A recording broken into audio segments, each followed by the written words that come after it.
By far the best investment you can make is in yourself. If you have a good dream, if you have a plan to making progress, things will happen. In the beginning, nobody wanted a Tesla, I can tell you that. Want to be happy? Build a life, not just a business. Living that believing life, out here living that believing life. Every day we living that believing life. Hustle like we living that believing life. Living life, yeah, so we grinding it out. Every single day we be grinding it out. Hustle like we living that believing life, oh, that believing life, oh. Hey, it's Evan Carmichael, and this channel was created to help you overcome the #1 challenge that is holding you back, a lack of belief in yourself. You watch these videos because you know there's something more inside you too. You've got Michael Jordan level genius at something. So today, let's live your best belief life and learn how billionaires think and get some success advice from the top. Enjoy. Okay, let's kick it off with rule #1, invest in yourself with Warren Buffett. By far the best investment you can make is in yourself. I mean, for example, communication skills. I tell the students that come that they're going to graduate schools and business, and they're learning all these complicated formulas and all that. If they just learn to communicate better, and both in writing and in person, they increase their value at least 50%. And I mean, if you can't communicate, somebody says, you know, it's like winking at a girl in the dark. Nothing happens, you know, basically. And you have to be able to get forth your ideas, and that's relatively easy. I did it myself with the Dale Carnegie course. Some people wish I'd taken a shorter course now in terms of my talking later on, but it's just hugely important. And if you invest in yourself, nobody can take it away from you. Rule #2, learn from everybody with Jeff Bezos. The most influential people in my life were my grandparents. And my mother had me when she was 17 years old. She raised me with my grandparents' help. And she was still in high school when she had me. That was not cool in Albuquerque, New Mexico in 1964. But she did an incredible job. But I was lucky because I had not just her, but she married my father when I was about 4 years old. He has been a huge influence in my life. But my grandmother and grandfather were like second set of parents for me. And you learn different things from them because they're at a different stage of life and they know different things, they're calm about certain things.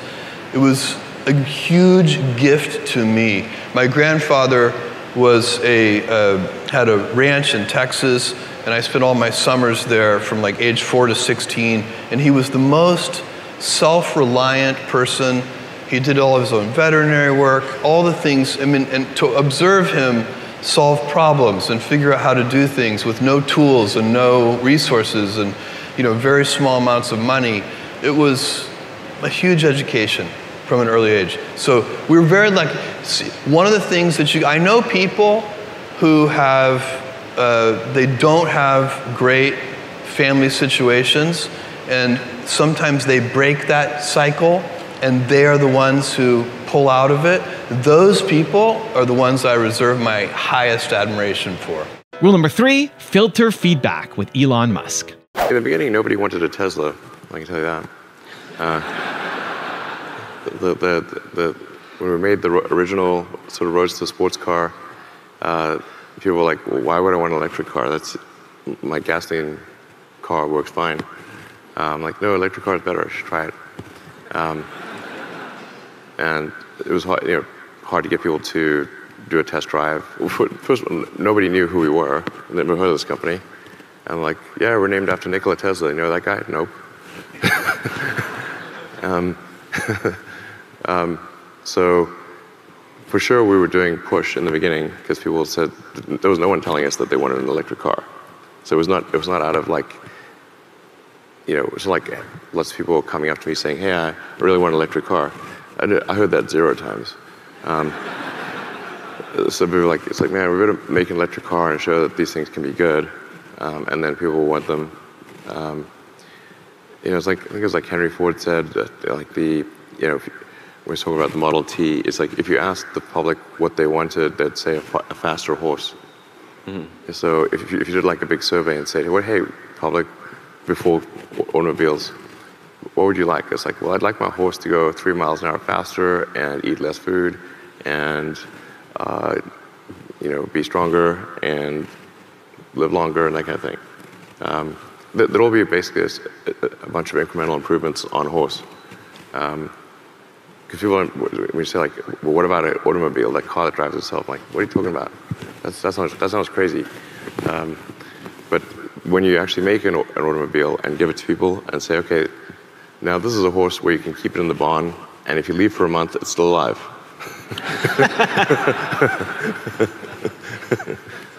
Yeah. So carry more weight than a horse and go further and that kind of thing. So, anyway, it's like when it's a radically new product, people don't know that they want it because it's just not in their scope. I think when they first started making TVs, they did a nationwide survey. I think this might have been like 46 or 48. It was like a famous nationwide survey. Will you ever buy a TV? And it was like 96% of respondents said no. Some crazy number. Like basically everyone's like, would you buy a TV? And maybe they put a price in there or something, I don't know. But it was famously, almost everyone said they would not buy a TV, but they didn't know what they're talking about. So the big game-changing stuff at the beginning is a company push kind of a thing most of the time. But then changes to the product over time can be a lot more customer pull kind of a focus. Yeah, changes to the product over time can be incremental changes. Then customers can certainly tell you, it's good to get customer feedback to say, how can we improve the product? And once they're using it, they can say, okay, I like this thing about it, I don't like this other thing, and then we can improve the product over time. Customer feedback after they have the fundamental thing is great.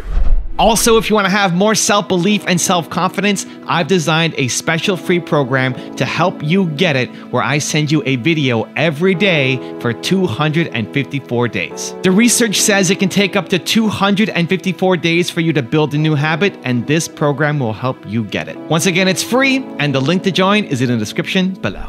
They made us do all these crazy things to get out of ourselves, and so we stood on tables and did all kinds of things.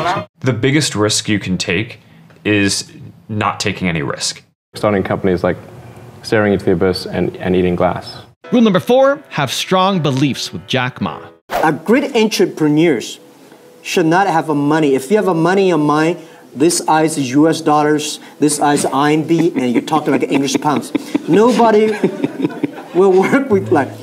If you have a good dream, if you have a plan to making progress, things will happen.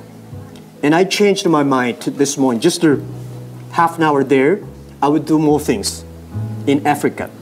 And the only thing I want to do is not to sell products here. And I will enable you to sell your dreams all over the world in Africa. Supporting entrepreneurs is always my dream, because I know how tough it is to be an entrepreneur. It is difficult. I never cry. I said, I only make my competitors cry. Because if I cry, I'll probably die 100 times.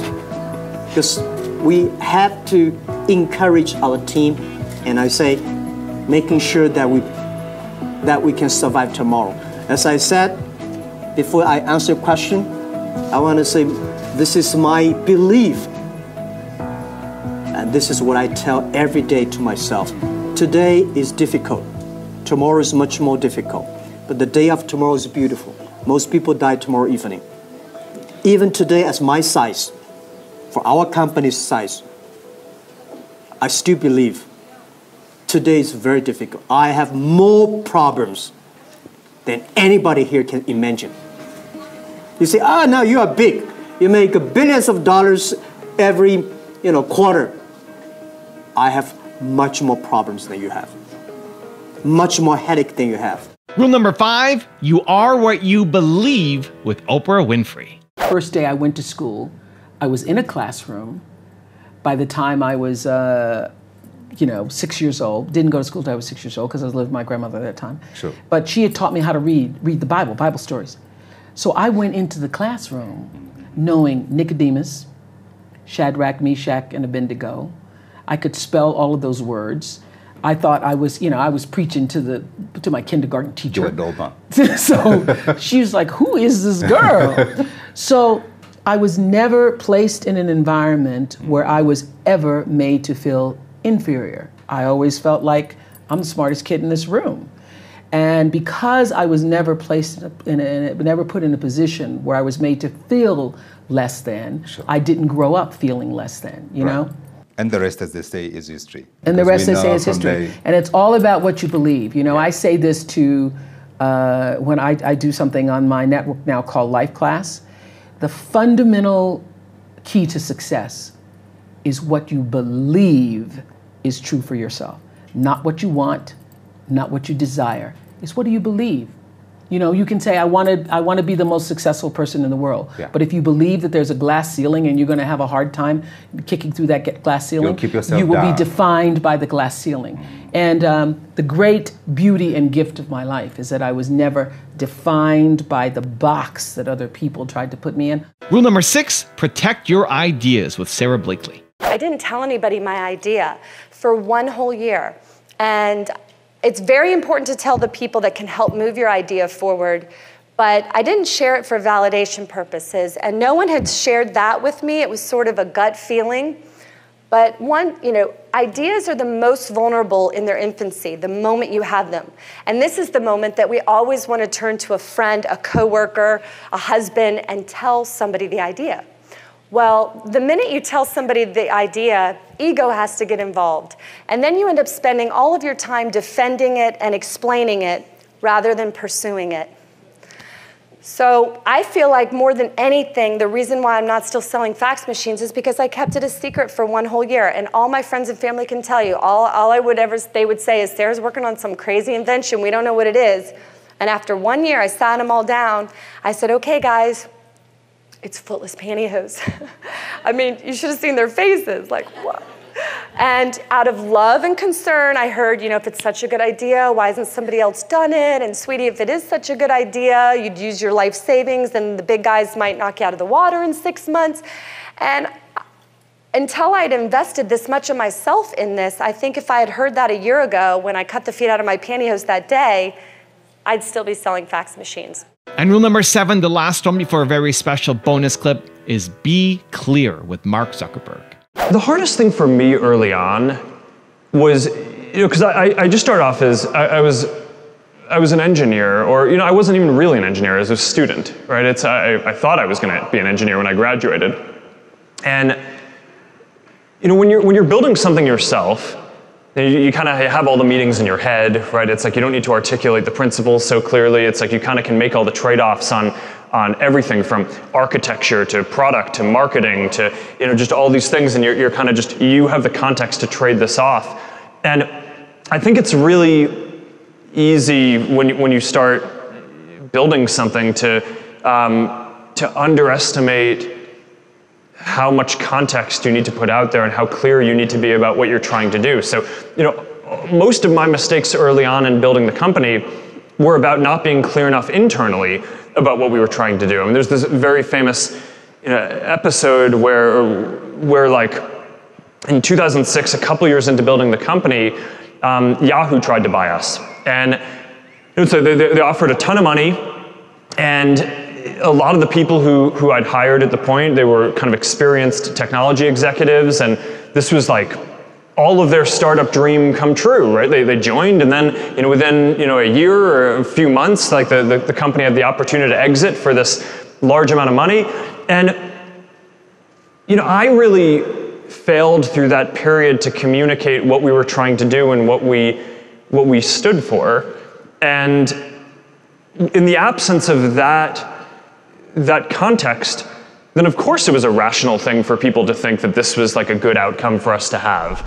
Now I've got a really special bonus clip that I think you're gonna enjoy. But before that, it's time for the question of the day. I wanna know, what was your single biggest takeaway from this video, and how are you gonna take action on it this week. When you schedule in what day, what time, and what place you're going to take action, you have a 91% chance of actually following through versus just a 35% chance if you just got motivated but never created a specific plan. And when you share your plan publicly and have some accountability, you increase your chances even further of actually following through. So I want to know your single biggest takeaway and your plan of action this week in the comments so I can celebrate you.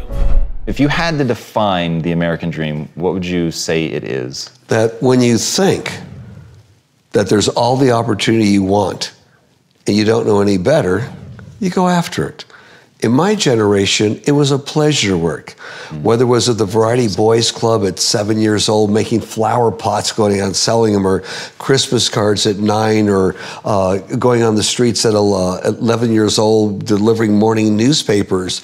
For us, it was fun to work. Now, what did we do with the money? We gave it to my mom so we could have a better way of life.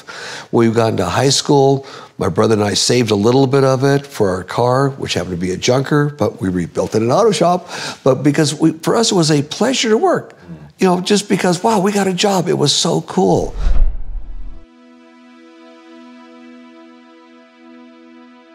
If you want to change your life for free in the next 30 days, check out my training right here below. Or if you want even more insight into how billionaires think, check out the video right there next to me. I think you'll enjoy them. Continue to believe, and I'll see you there.